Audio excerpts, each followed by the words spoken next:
Vice Provost for Faculty at Georgetown University, and also the Director of the Georgetown Center for Financial Markets and Policy. Welcome to the Georgetown Virtual FinTech Seminar Series. These truly are unprecedented times.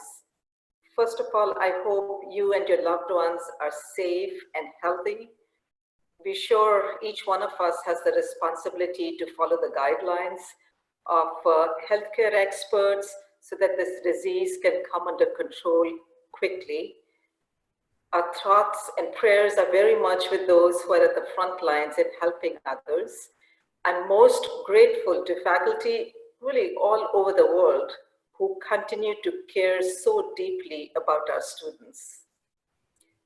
The Georgetown Center for Financial Markets and Policy provides thought leadership for global finance.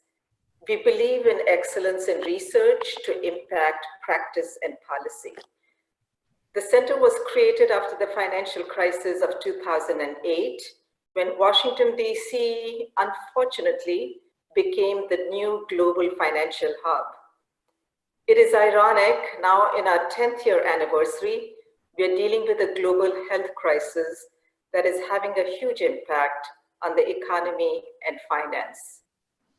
Yesterday, some of you attended our event. We had 5 former chief economists and a former SEC commissioner moderating, and they discussed the functioning of financial markets. They addressed issues about closing or reducing trading hours that a few were asking for. The answer from the group was a definite no. This recording is available on our website if anyone wants to take a look. I do invite you to learn more about the center by visiting our website and following our Twitter handle @GUFinPolicy. Just like other universities, we at Georgetown have been busy helping our faculty move to instructional continuity, consider options for research continuity. It's a difficult time. Faculty are struggling, they've been disrupted, their personal and professional life has been disrupted. At Georgetown, we've taken a few steps. We've extended the tenure probationary period for our untenured faculty members. We've created a child care fund for faculty to access. I know it's difficult to just find child care. We've created a GU Care Fund for all our Georgetown employees. Additional sick leave is being provided to our staff. We've already made some decisions about summer programming. And in the Provost's office, we continue to look at how do we address the disruption in research. And think about faculty working in labs, faculty who have to use secure data centers, which are closed, faculty who have research grants. They can keep paying their staff and their postdocs, but then the grants will run out and the work still needs to be done. We're very concerned about our PhD students and how to support them. And in order to continue with research continuity, the Georgetown Center for Financial Markets and Policy quickly decided to start holding this virtual seminar series. I am most grateful to Professor Alberto Rossi, Associate Director of the Center, and Anna Kormas, Assistant Director of the Center, to pull this off on such short notice. Our confirmed speakers, again, I'm really grateful to them. They immediately responded and said, I'm happy to participate. We have Manju Puri today kicking it off, Maureen O'Hara, Luigi Zingales, David Yermak, Amit Seru, Antoinette Shore, Coast John, several others have already agreed to participate in the seminar series. So today we are delighted to have Manju kick it off. Manju is the Fuqua Professor at Duke University's Fuqua School of Business. Her paper is titled On the Rise of FinTechs, Credit Scoring Using Digital Footprints. Before I turn it over to Manju, I just want to point out some logistics. So Manju will present for about 30 minutes. And at the end, we'll have Q&A for about 20-25 minutes. Please use the chat feature in Zoom and send your questions. Alberto is keeping track of the questions and will ask these questions of Manju. We are learning this process. We'll try to take questions using the raise your hand feature in Zoom. So we'll try to do that towards the end of the event. I ask you to keep yourself muted during the event. And thank you so much for joining us. Manju, I'll pass it on to you. Okay, thank you, Reena. So first, let me start off by thanking Georgetown and the organizers, Reena, Alberto, and Anna, for this wonderful initiative. It's very timely, and it's great at this time when we're all at home to actually still be engaged in research and the kind of interactions that we love to have. So let me share my screen and start the presentation. So this paper is on the rise of FinTechs, looking at alternate credit scoring mechanisms. It's joint work with Tobias Berg, Valentin Berg, and Anna Gombovic. And I believe Tobias Berg is also logging in into this session. So let's quickly look at, what is the motivation for this paper. Now, you can see this, okay? And the motivation is, in today's world, we all know that leaving information on Twitter or Facebook is accessible to everyone. Employers check it, people, and so we're a little more careful than we used to be in terms of leaving information there. And yet, all of us on a regular basis access the internet, we access various websites, and we register. Now, simply by accessing and registering on a website, how much information do you leave behind? And so this paper is going to look at that, and the short answer is a lot, right? Probably much more than you ever thought. So let's start. So here's another motivating slide, and this is a picture of New York City. What is this picture? So imagine if I was a woman from Mars. I know nothing about New York, but I see this picture. What is this picture telling me? So you can see the red dots in this picture, they represent people with iOS. So they have an iPhone or an iPad. The green dots are Android phone users. And there's small smattering of purple dots. These are people who have Blackberries. Okay, so what does this picture tell us? So if I know nothing about New York, I came from Mars, and I'm looking at this map, what does it say? So we can see the concentration of red dots is here in Manhattan.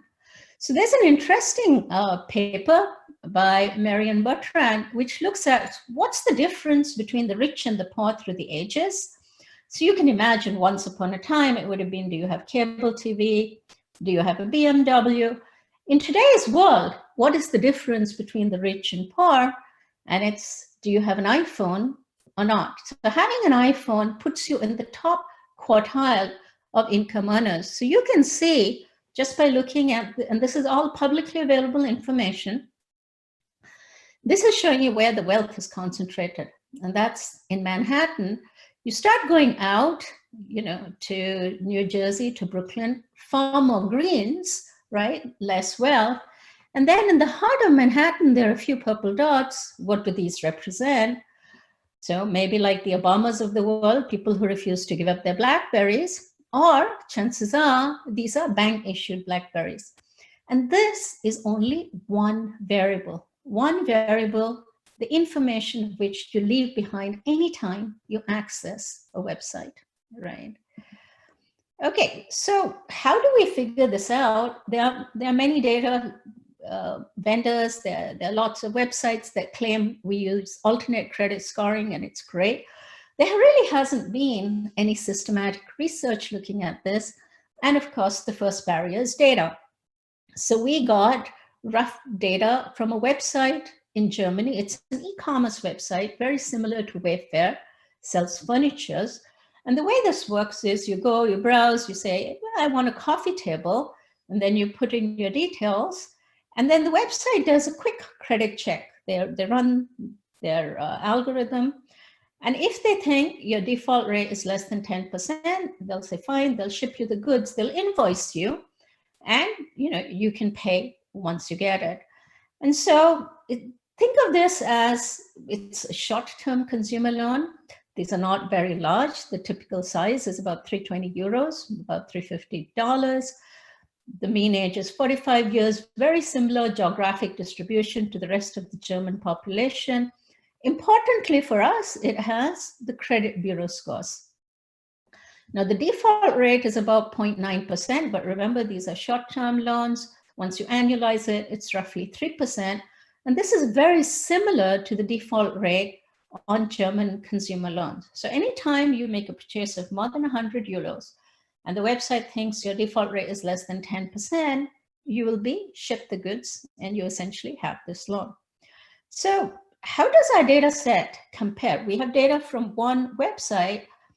How does it compare with other data? So, I've done a lot of work in Germany with a number of co-authors. So we had the universe of savings banks in Germany. So they have the credit bureau scores. We can look at the default rates. Schufa, which is the credit bureau score in Germany, themselves have done studies.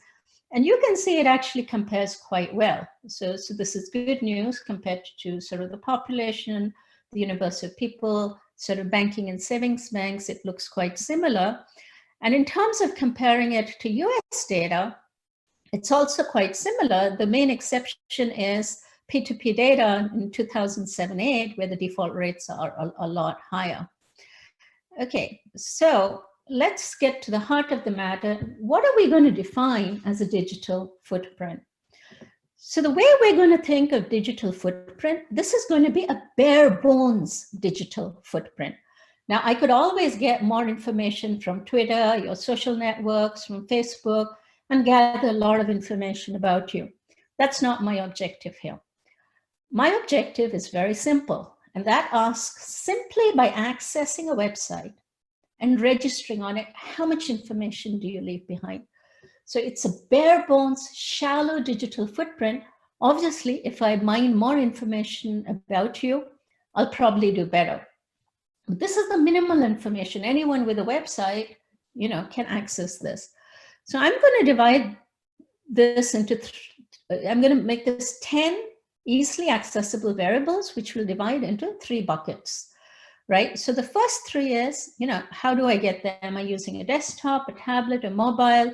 What's my operating system? Is it Windows, iOS, or Android? And who's my email provider? Is it a free email provider like Gmail, or an old email provider like Yahoo or Hotmail, or a paid email provider? So in Germany, T-Online is a paid email provider. It gives you other services too. And so the argument here of clubbing this is, we know that iOS sort of predicts you to be in the top quartile of income earners. Similarly, to have a paid email account, I have to actually have some money. And so you could think of this as a crude proxy, if you will, for income. The next 4 variables looks at, how do you get to this web page? So there's a large literature in marketing that suggests personality traits, impulse shopping, etc. can be important. So first we look at the channel, right? Do I sort of click on paid links, or do I actually enter the website that I want to access? So who do you think defaults more? Well, people who click on paid links default more, right? Now let's look at checkout time, right? When am I shopping? Is it morning, afternoon, evening, or night? So again, who do you think defaults more? And I know in this forum I can't hear you, but reflect on behavior, and I have, of course, the answer. People who shop between midnight and 6 a.m. default the most. Okay. Then we have a do not track setting that we look at, and then an email error, and that is you have to enter your email address, and when you do, it bounces, right? So so you made a spelling mistake, and so it bounces. So would you expect your default rate would be higher for such people? And the answer is yes, right? So if you can't get your email address right, so either you stole it or you're so drunk you can't spell straight, your default rate is higher. So next 3 variables, we look at the email address itself. So there's a growing literature in entrepreneurship that suggests, if I name my company after myself, it actually means something, right? So similarly, we look at in the email, is my first or last name there? Like my email is Manju.Puri, both names are there. But what if instead I had sunflower007 as my email address? So who do you think defaults more? It's sunflower007, right? And so I'm anonymous, I don't have obvious ownership. Such people default more. And finally, we look at, when you type your name and address in, do you capitalize, the first name, the street name, etc., the way civilized people are supposed to do, or do you type everything in lowercase? And what we find is people who type everything in lowercase, they default more. Okay, so these are 10 simple variables. As I said, shallow digital footprint. I'm not talking of asking you for all your mobile phone records, or your apps, or any of that. It's a shallow, bare bones digital footprint. And how predictive do you think this is a default? Well, let me first start with a picture. A picture is worth 1,000 words. So this axis has the default rate against our variables. So let's start with the credit bureau score. So the highest decile in the credit bureau score, the default rate is very low. As the lowest decile, it's higher. And all of these crosses, they represent 1 decile each. So if you were working for a credit bureau, you would be quite happy with this. It's going the way it should go. And that is, the highest decile, it defaults very little. The lowest decile, it defaults a lot more, and it's consistent. But now let me take just 2 variables, right? And so let me take Mac plus T online, so Mac plus my paid email account, as opposed to Android and an old free email account, either Hotmail or Yahoo. The difference between these 2 variables in terms of default is higher than the difference between the highest and the lowest decile of the credit bureau score. And this is just 2 variables. So you can see where I'm going here. Let's look at just correlations and then ask, I have 10 variables. Are they all highly correlated with each other? Are they highly correlated with the credit bureau score? And what you'll see everywhere, there are 3 stars, which means the statistical significance is high. But if you look at the numbers are actually very low, right? So I'm looking at 1%, 2%, 3%, so the economic correlation, the correlations are actually pretty low.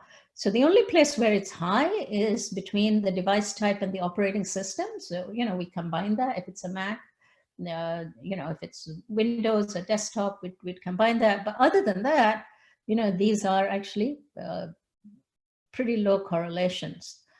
So now let's look at how well do these variables do in predicting default. So the methodology we'll use here, we don't have to invent it. We're going to use very well-known methodology of looking at the area under the curve.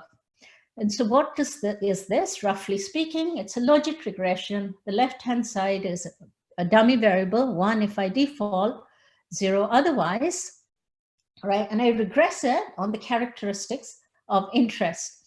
Now, if there was no information, if it was perfectly random, if I flip a coin, then there's a 50-50 chance of the outcome, right? That's random. So that would correspond to this blue 45-degree line. On the other hand, let's suppose we had credit bureau score here. This is telling you the lowest 25% of, let's say, credit bureau score is giving you 65% of the defaults. So your area under the curve is 65%. Now, what is a good number? Is 65% high or low? So based on previous research, in general, anywhere between 60 to 70% is considered to be a good number, right? So depending on how much information there is in the environment. So now let's use our data and see what is the area under the curve. So this is the 45-degree line. So that's just random, no information. Now, when I look at my credit bureau score, the area under the curve is 68.3%. So this is good news for the credit bureau scores. We said between 60 to 70% is informative.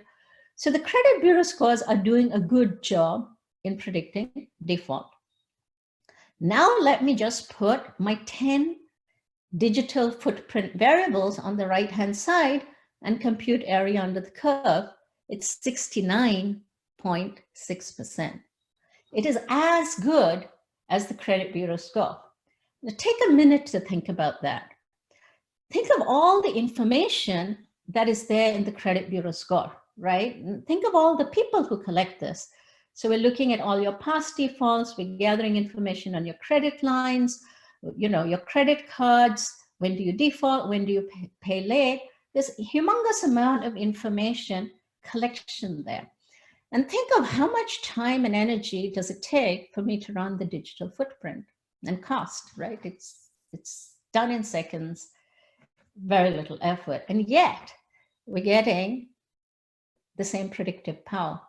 And now when I add the two, I add the credit bureau score to the digital footprint, I do even better. I add another 5.3% to the area under the curve. So I actually do well by combining the two, which suggests to me that these are complements and not substitutes, but more on that later.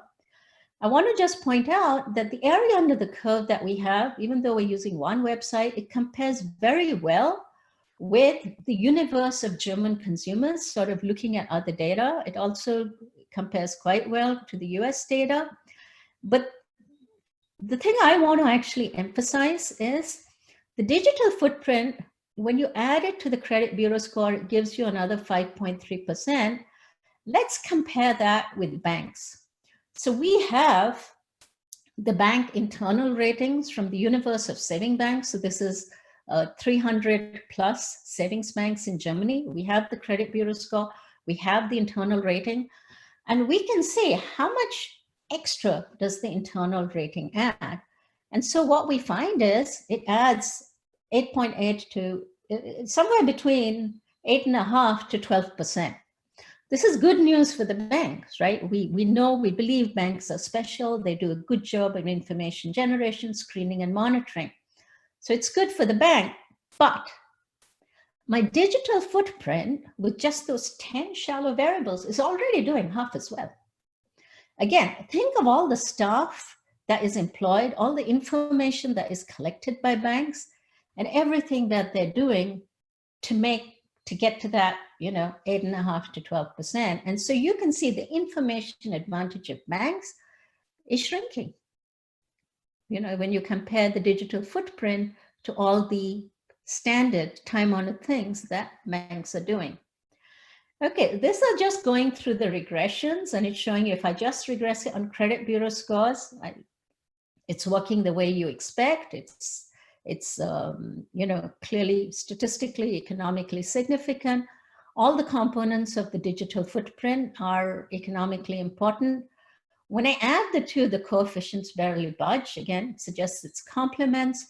And I can add region, date, and age, very similar results. We look at, in these 10 variables, is it any one variable that is dominating? The answer is no.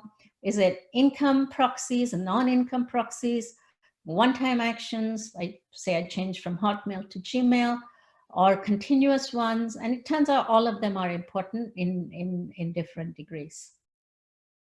So what have we found so far? So far, what we found is that when we go to our website, access it, and register it, the digital footprint is predictive of your default. So for these short-term loans for the products produced online. Now, what we would like to know is, what about traditional lending products? So let me think of, long-term consumer loans or mortgages. How well does my digital footprint do in predicting default there? Now, we don't have data on that, but we can do the next best thing. So here's the thought idea. We look at, does the digital footprint predict changes in the credit bureau score? So we have customers who come back to the website and again make other purchases, and again the credit bureau score is pulled. So we actually have some data on this. And the answer is the digital footprint actually predicts the improvement in the credit bureau score. So if my digital footprint is better than what my credit bureau score suggests, my credit bureau score actually moves up. Now, why so? Well, what does my credit bureau score capture? It is a historical record, right, of my actions today, whether I've defaulted, late on payments, etc. What does my digital footprint capture? It captures me as I am today. So think about it, if you had a great record, you were doing well, and then, we have the coronavirus, so people are locked at home. Let's say I'm in the gig economy. I can't work, so my wages are cut. I'm in a severe financial situation. I fall into depression. I start drinking. I get up at 2 a.m., start clicking on that mobile and shopping. That is going to show up in my digital footprint. It will take time to show up in my credit bureau score, but it does eventually. And that's sort of what we're capturing here. Now, this company didn't always use digital footprint. They actually introduced it in October 2015. And you can see when they do it, the default rate falls. And we analyze this more. And in particular, it falls more for low scores and people who can't even be scored. So what are the implications of what we have? So I'm going to talk about three things. One, we believe banks are special. We have banks, they do a lot of information gathering, they do screening, they do monitoring. Wall Street knows that. There's a ton of papers on that. What we are finding is a bare bones digital footprint predicts default remarkably well, right? As well as the credit bureau score. And while banks still do better, you're already sort of halving the distance between the digital footprint and the internal credit ratings of banks. So this means the information of advantage of banks are going to be threatened. It's something they are going to have to think about. Implication number two, what about access to credit for the unbanked? There are 2 billion working age adults in the world who do not have access to financial services. This is not just an emerging markets problem. Even in the US, the FDIC conducts survey of the unbanked and underbanked. And depending on which year you look at, about 6.5 or 7% of people in the US are unbanked, and about 16, 17% are underbanked. And so how do we get these people sort of into the formal financial system? Can digital footprints offer us some hope? So there's high expectations, maybe we can do this. We can actually run, say something about this with our paper. 6% of our sample do not have credit bureau scores, but they have a digital footprint. So we're going to analyze those 6% separately, and we're going to call them unscorable customers. Now, when we look at the digital footprint area under the curve, remember for our normal customers, we're getting 69.6%. These are people who have credit bureau scores. For the ones who don't have credit bureau scores, if we just deduce digital footprints, our area under the curve is 72.2%. We're doing as well, actually, if not better, than for people who don't have credit bureau scores. So this gives us hope, right? That maybe there is hope for people who don't have access, and digital footprints is a way to enhance financial inclusion. Finally, then, let's talk about the third implication, and that is, what about the behavior of consumers, firms, and regulators in the digital space? So one thing that we might worry about is what we call the Lucas critique, and that is, once I tell everyone this and everyone knows it, might we not start changing behavior, right? And so in the old days, if I wanted to go to a bank to get a loan, you'd get up, you'd shower, you'd dress in a suit, and you'd go there and try and impress your lending officer. So unless you're Mark Zuckerberg, you probably wouldn't go in your pajamas. But now, do we do the same thing when we go online, right? Do I don my digital suit, right? Because everyone is going to be looking at it. Does it change behavior? So if it changes your daily behavior, then it changes your daily behavior. I mean, that itself is big, right? That we need to worry about every movement, every website we access, right, in the digital space because it says something about us. The next thing, of course, is, who is likely to change, right? And so there are some things you can change easily. So you could switch from a Hotmail to a Gmail account. Some things are harder, right? So buying an iPhone costs money. So you need to have money to change, right? So some variables are more costly to manipulate. Others might require change in habit, right? And so we all know how to be fit and healthy, right? Eat healthy, exercise more. Half of America is overweight. Similarly, we might know this, but if you're addicted to getting up at 2 a.m., whipping out your mobile, browsing, websites, clicking on those paid links and shopping, you have to stop yourself. And typically the people who have the most addiction, it is the hardest for them to do, right? And so it's a question of how far can you change your own habits? And maybe some people can, and maybe people who need to do it the most can't, right? But it's also important to recognize that a static model of digital footprints may not work because as people know this and game this, your model would need to evolve.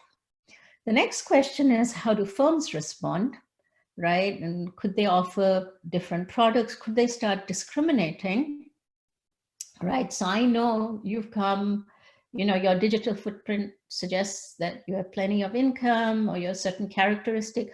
Do I start pushing different products to you at different prices to someone else? So that could be an issue. And then what about statistical discrimination? We have the Fair Lending Act. We're not allowed to use variables like race and gender. But even if you don't use them explicitly, could you implicitly get at them using other variables? And then, what should regulators do? So there's consumers, there's firms, there's regulators. How do you regulate this whole space? Is an important question, and it's no accident that there's so many FinTech conferences, and regulators, practitioners, academicians, all of us are trying to figure out what are the implications and what is the right response. We do a zillion robustness checks, which I won't go through in the interest of getting questions. And so finally, what do? We ask, how well does the digital footprint matter? Is it useful for predicting payment behavior? And what we find is even a shallow digital footprint, it's as good as a credit bureau score. And again, I'm not talking of a deep digital footprint. Companies like Thala, for migrant workers, they actually ask them to turn over their mobile phone records. And so they have everything about them. That's a deep digital footprint. And they find things like, well, if you take the same route every day, you're less likely to default. If you have a larger social network, you're less likely to default.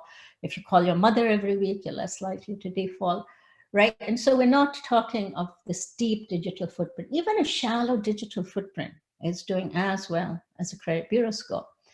We find it as a complement rather than a substitute to a credit bureau score, that it actually predicts future credit bureau scores.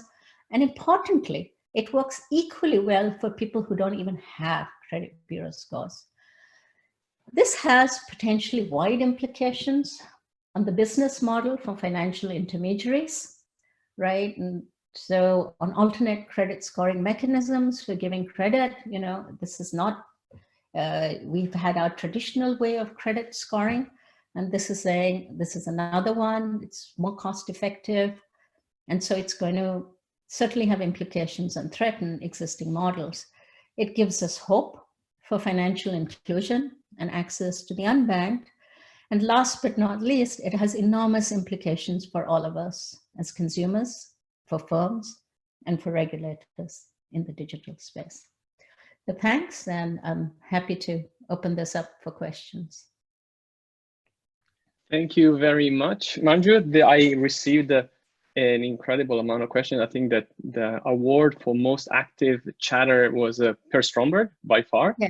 All and right. let me just get started. We're going to try at some point to open up and have people talk, but I want to at least collect and summarize a little bit of the questions that people had. The first one, I think, is related to the privacy consideration of digital tracking. So if we had our mortgage broker that was following us and checking what car we were driving, what restaurants we were eating, we would all revolt. But what do you think is the status right now? Are people thinking very deeply about this? What is the kind of lawmakers thinking about who has the ownership of this data and who can use this data and who cannot? So I think, you know, what you said is interesting, because the way the laws are evolving is, you know, do I have the right to take this data and sell it or give it to someone else? I think we're going a step beyond that. And that's saying I don't even have to sell your data or buy your data.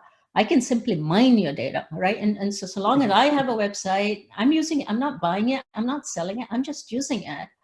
And there are lots and lots of companies that claim to do this, right? And that is, it's just like you could argue, as in, you know, if you come to a bank, it's not just what you fill in your application, it's how you look, how you behave, how you talk, right? I'm making assessments about you. And the same thing is happening here. So privacy is a big issue, but I think this goes beyond the way we traditionally think of the privacy debate.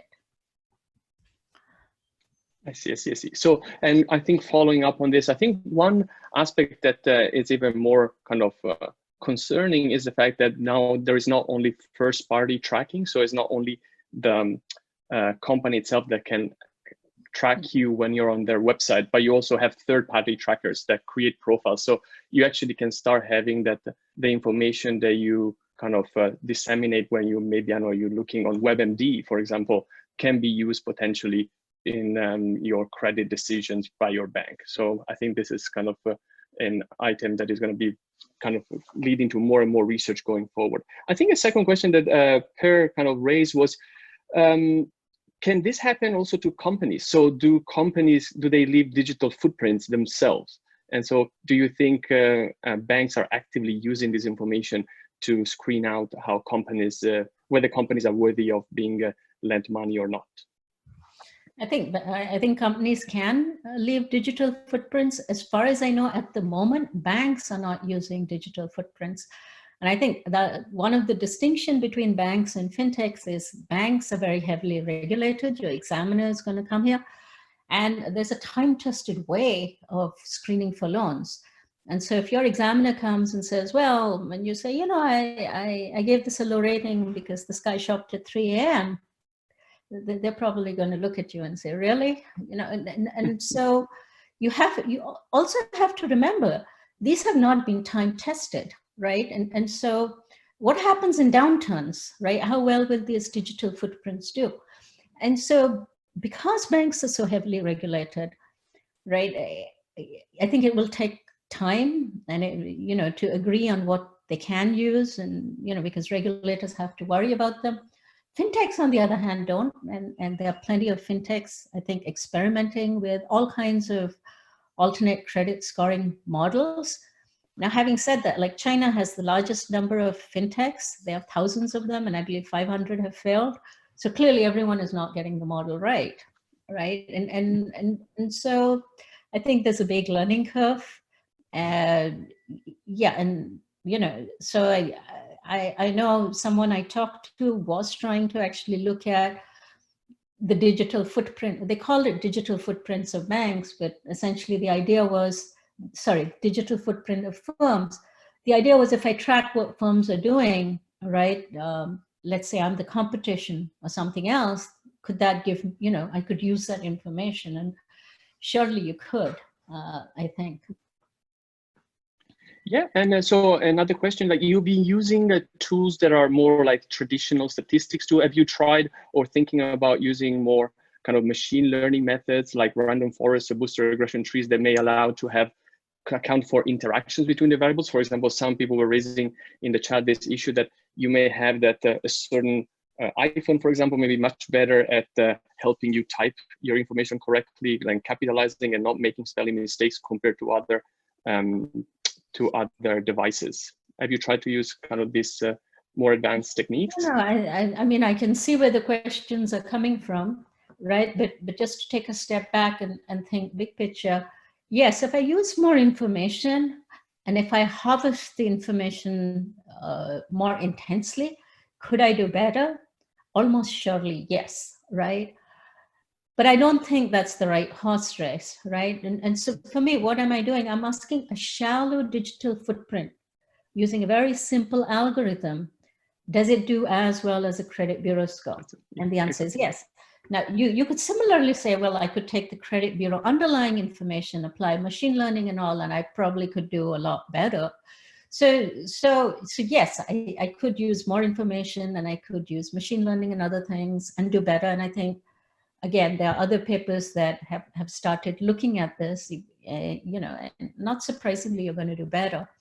But for me, that's not the question. I'm not surprised if you do better. What I am surprised at is that my shallow digital footprint does so well.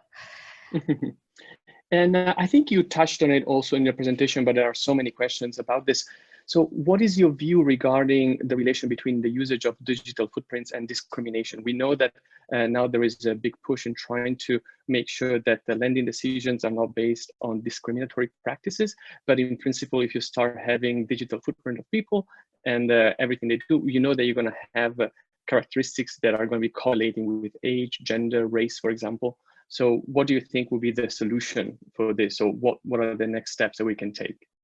It's a tough one. It's a very tough one, right? So first, even between countries, the regulation differs, right? So in the US, Fair Lending Act doesn't let you use, age, gender, ethnicity.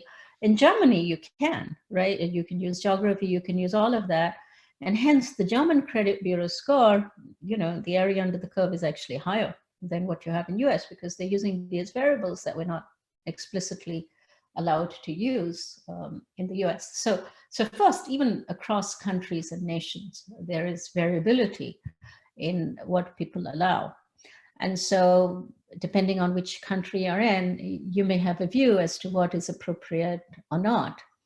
And then, how do you, at the same time, simultaneously, people are trying to figure out what is an appropriate alternate credit scoring model. And many companies, I think, will go bankrupt because they'll have their own model. So, it's on the one hand, there's learning going on. On the other hand, certainly we could say, as per fair lending, you don't use these variables explicitly, and they won't. But there's always the issue: could other variables sort of correlate? So it's not an easy answer at all. I think there's a very it requires a lot of thinking, and there's a delicate balance here involved. You want to be fair, and at the same time, you want to see what can help prevent default. Okay. Yeah, perfect, Manju. So I want to do this experiment. So I want to make sure that I give also the audience an opportunity to ask directly questions. So if you have a question, raise your hand. There is a little button in the if you click on the participants, you're going to have the option to raise your hand. If you have a question, please raise your hand, and let's see if we can unmute you and have, okay, Omar, I'm going to, oh, Omar asked a question, but then he disappeared. Okay, Omar is again. I'm going to be unmuting you, and then you can ask your question. Go ahead.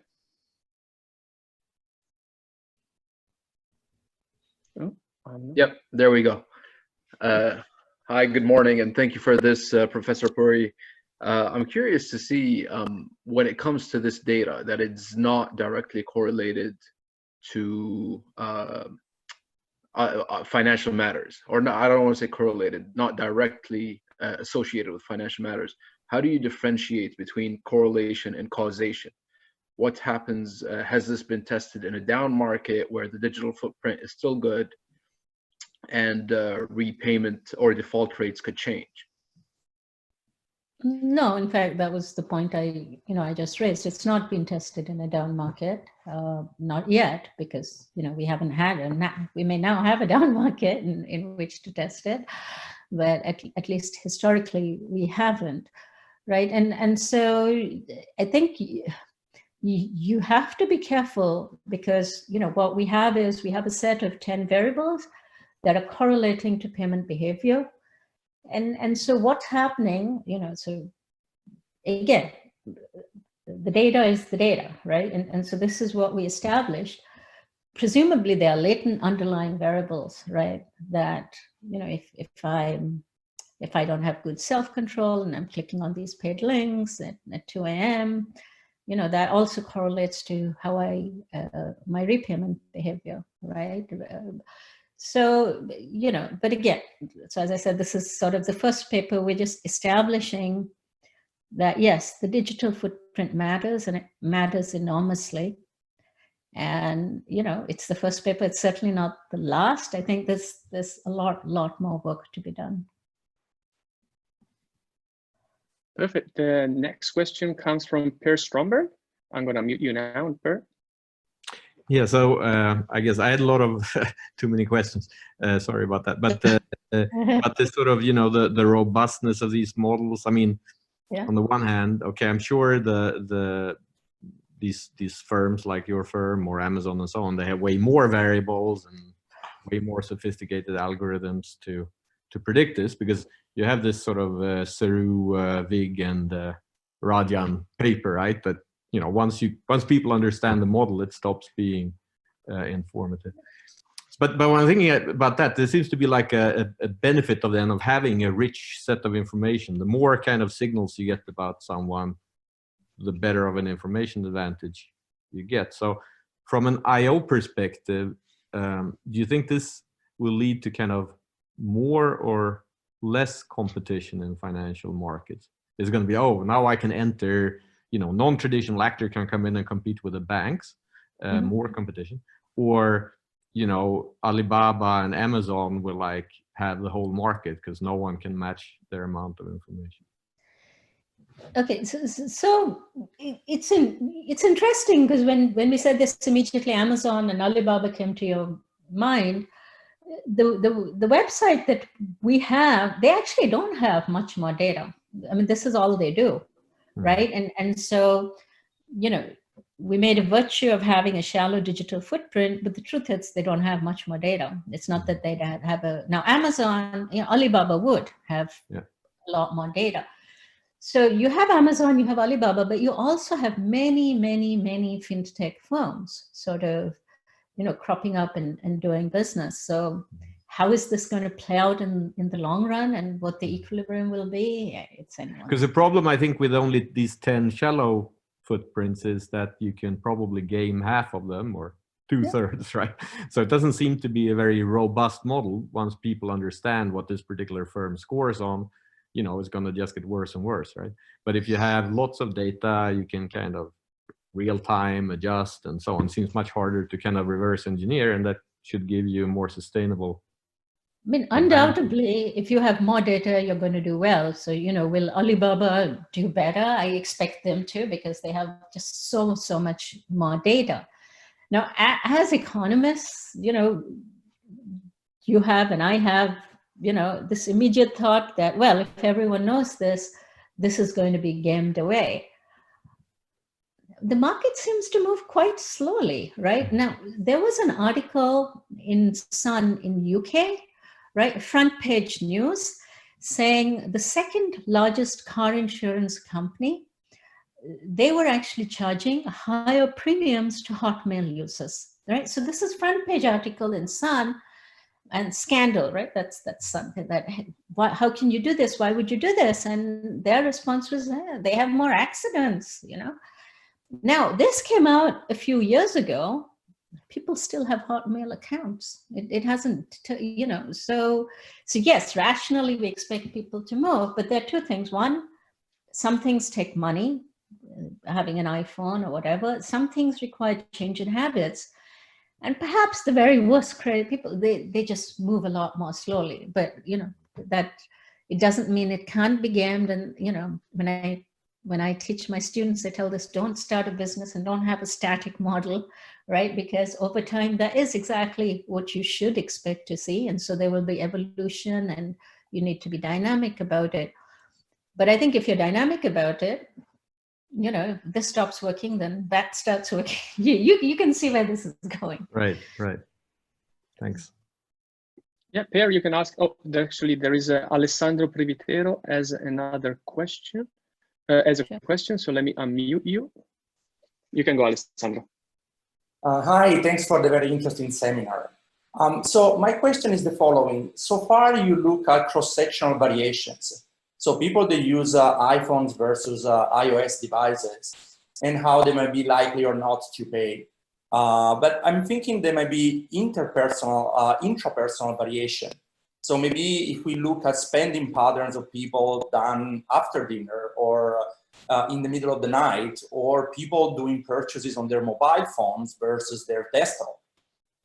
Because I believe there could be also, this is, speculation from observation, but, sometimes we are not fully rational. Sometimes we tend to succumb to some instinct. And there are a digital footprint of the same person across, different devices or different times of the day might tell us something in terms of, how likely are we to return the good, or how likely are we to be happy with what we bought and honor our payments? It's possible. I don't think we have, that kind of data, because we're looking at furniture purchases. That's not like toothpaste that someone is buying them every, 2 months. So I think it would be interesting to explore. I think most of us are creatures of habit, right? And so I'm thinking, we end up doing most, we typically have our favorite devices on which we do certain things, right? And so it could vary, or it could be that, when I'm shopping, this is what I use. I don't think I have ever shopped using my mobile phone, right? I have shopped using my laptop. And that's a sample of one. So I think it would be interesting for that sort of survey to perhaps be done, to know if people do those things separately. Like when I do I'm thinking business call, I would do on my laptop. I don't do it on my mobile. If I'm talking to my friend, FaceTime on mobile is fine. So, but who knows? Perfect. Thank you so very much. The next question comes from Mark Lipson. You can go ahead, Mark. Hey, Manju. Great work and very interesting. My question or observation is there may be a flip side that's beneficial, the extent to which the things we monitor are the things people will manipulate. That could be negative. They hide their credit quality, but it could also induce positive behaviors. So to the extent that people are evaluated on when they shop, maybe we encourage people to shop when they're better informed instead of late night shopping. So interestingly enough, in the world of nudges, an expanded information set may generate a lot of desirable behaviors. That would actually be a positive externality that comes from moving in this direction. Thank you for taking my observation. Yeah, no, I think that's an interesting observation for sure. We can stop people from clicking on paid ads and shopping. Then that would be good. And, of course, the companies may not like that too much. Yeah. Perfect. I think there are no further questions. I think we are at a very natural stopping time. Let me take a moment to thank Manju very much for the great paper and great presentation. And let me also thank the audience. I think it's so great to see so many of you logging in and asking terrific questions. I know these are very difficult times around the world, but it is crucial for us to keep on doing our work and keep on doing research. Let me also thank Anna Kormis and Rita Adogwal for being amazing team players and team members. And we have great initiatives with the center. Make sure to check our website and follow us on Twitter. I'd like to remind everybody that next week we will have Maureen O'Hara. She will present the paper Stable Fees, a Predictable Fee Market for Cryptocurrencies. You can find the paper on the website. And thank you so much for logging in. Thank you again, Manju, and have a wonderful day. Thank you. And thank you again for doing this. It's a great initiative. All right. Stay safe, everyone.